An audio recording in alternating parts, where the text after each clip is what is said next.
அனைவருக்கும் வணக்கம். நான் உங்கள் அஸ்ட்ரோ புவனேஸ்வரி பேசுகிறேன். நீங்கள் எல்லோரும் எப்படி இருக்கீங்க?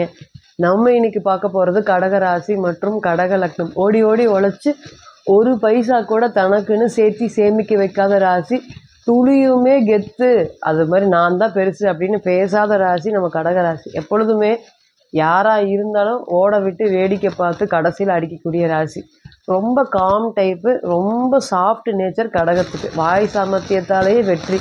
கூட்டு குடும்பத்துக்கு ரொம்பவே அதிகமாக இருக்கக்கூடிய நபர்கள் நம்ம கடகராசி மற்றும் கடக லக்னம். குரு பார்க்க இன்னைக்கு கோடி நன்மைன்னு சொல்லுவாங்க. ஆனால் குரு இன்னைக்கு எங்கே இருக்காரு? 11ஆம் இடத்துல லாபஸ்தானத்தில் இருந்தாலும் என்ன நினச்சிட்டு இருக்கீங்க? போகிற வரவன் தான் நமக்கு கருத்து சொல்கிறான், அவன் வீட்டுக்கு நம்ம சாப்பாட்டுக்கு போகிறதில்ல, உப்புக்கு போகிறதில்ல, புளிக்கு போகிறதில்ல, நான் உண்டு என் வேலை உண்டுன்னு இருக்கேன். அப்படி இருந்தாலும் இவனுக்கு என்ன கெத்துன்னு சொல்கிறாங்க. இல்லை நல்லா எல்லாத்துக்கும் பேசி யதார்த்தமாக பேசினாலும் இவ்வளோ யதார்த்தத்துலேயும் எப்படி சந்தோஷமாக இருக்கான் பாரு இவன், அப்படி அடுத்தவங்க கிட்டேருந்து இவனுக்கு காசு வருது அப்படின்னு சொல்லி திட்டுறாங்க. இவன் நல்லவன் இவன் கெட்டவன் எல்லாமே தெரியாமல் பழகிட்டீங்க. இன்றைக்கி கலங்கிட்டு இருக்கீங்க. சராசரியாக நீங்கள் உழைச்ச காசில் ஒரு 10% எடுத்திருந்தா கூட நீங்கள் இன்றைக்கி பணக்காரராக கோடீஸ்வரராக இருந்திருப்பீங்க. எல்லாத்தையும் மற்றவங்களுக்காக கொடுத்து மற்றவங்களுக்காக வாழ்ந்தே இன்றைக்கி மன வருத்தத்தோடு இருக்கக்கூடிய ராசி. இன்றைக்கி என்ன தான் மன வருத்தம் இருந்தாலும் அது உங்களுக்குள்ளேயே வச்சுக்கிட்டு வெளியே சிரிக்கிறீங்க. மனசு மட்டும்தான், மனசுலேருந்து அந்த சிரிப்பு வருதா? இல்லவே இல்லை. வாய் வழியாக மட்டும்தான் அதை சிரிச்சுக்கிட்டு ஏதோ பண்ணிட்டு போகிறாங்க, பேசிட்டு போகிறாங்க அப்படின்னு அதையும் யதார்த்தமாக எடுக்கக்கூடிய ராசி. மனசில் ஒன்று வச்சுட்டு வெளியே எதுவும் பேசாத ராசி. பல லாங்குவேஜ் தெரியக்கூடிய ராசி. ஆடை விட்டு அடக்கக்கூடிய ராசி. கெத்தாக இருக்கக்கூடிய இன்றைக்கி செவ்வாய் வந்து பார்த்திங்கன்னா ராசியில் இருக்கார். இன்றைக்கி தான் ஓரளவுக்கு என்ன தான் ராசியில் நீசம் அடைஞ்சாலுமே கொஞ்சம் தைரியத்தோடையும் தன்னம்பிக்கையோடு இந்த ஒரு மாத காலத்தை ஓட்டிகிட்ருக்கீங்களா? ஆமாம், ஓட்டிகிட்ருக்கீங்க. நிறையா குடும்பத்தில் வந்து ஒற்றுமை குறைவு ரொம்ப இருக்குது, தனிப்பட்ட வளர்ச்சி வரலை அப்படிங்கிற அனுதினமும் உங்களை நினச்சி. ஏன்னா ராசிக்கு அஷ்டமத்தில் சனி, ராசிக்கு முயற்சி ஸ்தானத்தில் கேது, ராசிக்கு பாக்கிய ஸ்தானத்தில் ராகு. இதுக்கு மேலே ஒரு விஷயம் இருக்காங்க வாழ்க்கையில் அப்படிங்கிறது இல்லை. ஆனால் மற்றவங்கள பார்த்து இன்றைக்குமே வந்து மற்றவங்களை பார்த்து பொறாமப்பட்டு இருக்கக்கூடிய காலம்தான்.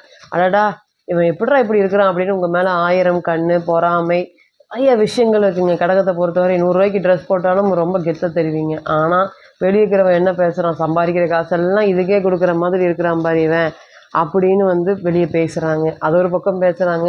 வேலையில் தொழிலில் ஒரு பக்கம் ரொம்ப கஷ்டங்கள், இதுக்கு மேலே முடியவே முடியாதுங்க.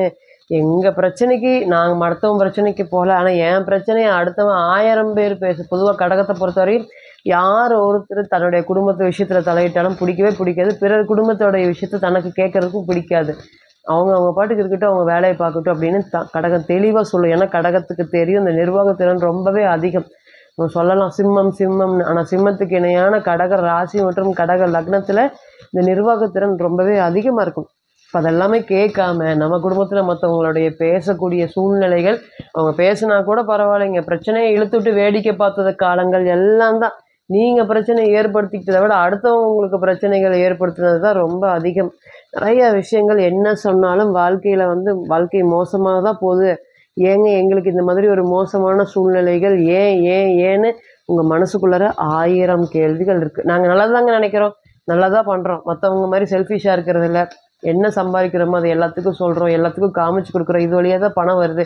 இதையெல்லாம் சனி பகவான் பார்த்துட்டு தான் இருக்காருங்க. உங்களை கைவிடுவாரான்னு கேட்டிங்கன்னா நிச்சயமாக கைவிட மாட்டார். இன்றைக்கி அவருடைய கோச்சாரத்தில் அவர் உங்களுக்கு கெட்டதை செய்யக்கூடிய சூழ்நிலைகள் இருக்காரு. ராசிக்கு அஷ்டமத்தில் மறைஞ்சிருக்காரு. மறைஞ்சவர் எதை கொடுத்தாரா? ஒன்றும் கொடுக்கல. வக்ரமாகும் போது இன்னும் எச்சா பிரச்சனையை தான் கொடுக்காரு, நெருக்கடி தான் கொடுத்தாரு. சிந்தனைகள் உங்களுடைய மனசு உங்ககிட்ட இருக்கா அப்படின்னு கேட்டிங்கன்னா இல்லை. குடும்பத்துக்காக மட்டும்தான் இருக்கும். எப்பேற்பட்ட நெருக்கடியாக இருந்தாலும் நைட்டு இரவெல்லாம் தூக்கம் வருதா? கடகம் தூங்கி 2 வருஷம் ஆச்சு, எழுதி வச்சுக்கோங்க. கடகம் தூங்கி எழுதி வச்சாச்சு. சரி செய்ய முடியறதுக்கு அனுதினமும் முருகப்பெருமானை தான் நீங்கள் வழிபாடு பண்ணிகிட்ருக்கீங்க. நிறைய விஷயங்கள் முருகர் உங்களுக்கு கொடுத்துருக்காரா? தலைக்கு வந்து தலைப்பாவோட போச்சு, பெரிய பிரச்சனை, சின்ன பிரச்சனையாக போச்சு, போலீஸ் ஸ்டேஷன் வாசல் வரை போயிட்டு வந்தோம். அந்த மாதிரி ஒரு கடைசி ஒரு சிக்கட்டான சூழ்நிலையில் நான் வெளியே மீண்டு டக்குன்னு ஓடி வந்துட்டேன். இந்த மாதிரி விஷயங்கள் எல்லாமே உங்களுக்கு சந்திரன் மற்றும் செவ்வாயால் நடந்தது தான். சனி பகவான் காப்பாற்றினாரான்னு கேட்டிங்கன்னா இல்லை, காப்பாற்றலை. 8ஆம் இடத்துல இருந்து வேடிக்கை தான் மட்டும்தான் பார்த்துட்டு இருக்கார். பண்ணுங்க. இனி வரக்கூடிய காலங்கள் 2025 ஜனவரி மாத பயிற்சி பலன்களில் உங்களுக்கு எப்படி இருக்க போகுது? கடகத்திலேயே செவ்வாய் இருக்காரு, 3ஆம் இடத்துல கேது. கடகத்துக்கு வந்து பார்த்திங்கன்னா 5ஆம் இடமான பாக்கியஸ்தானத்தில் புதன், 6ல் சூரியன், 7ல் சந்திரன், அதே போல் 8ல் சனி மற்றும் சுக்கிரன். அதே போல் ராசிக்கு 9ஆம் இடமான பாக்கிய ஸ்தானத்தில் வந்து பார்த்திங்கன்னா ராகு பகவான், ராசிக்கு 11ஆம் இடத்துல குரு பகவான். 10/10/2025 மேலே புதன் பகவான் வந்து பார்த்தீங்கன்னா ராசிக்கு 6லேயுமே சூரியன் 2ஆம் அதிபதி 7ஆம் இடத்துல பார்க்குறாரு. அப்போ 7ஆம் இடத்துக்கு சூரியன் பயிற்சி ஆகி உங்களுடைய ராசியை பார்ப்பாரு. அங்கே ராசியில் ஆல்ரெடி செவ்வாய் வந்து பார்த்தீங்கன்னா பலமாக இருக்கிறார். செவ்வாய் நீசமாக இருந்தாலும் நீசம் ப்ளஸ் வக்ரமோட நீச பங்கம், சந்திரன் செவ்வாயை பார்க்கறது நீச பங்கம்.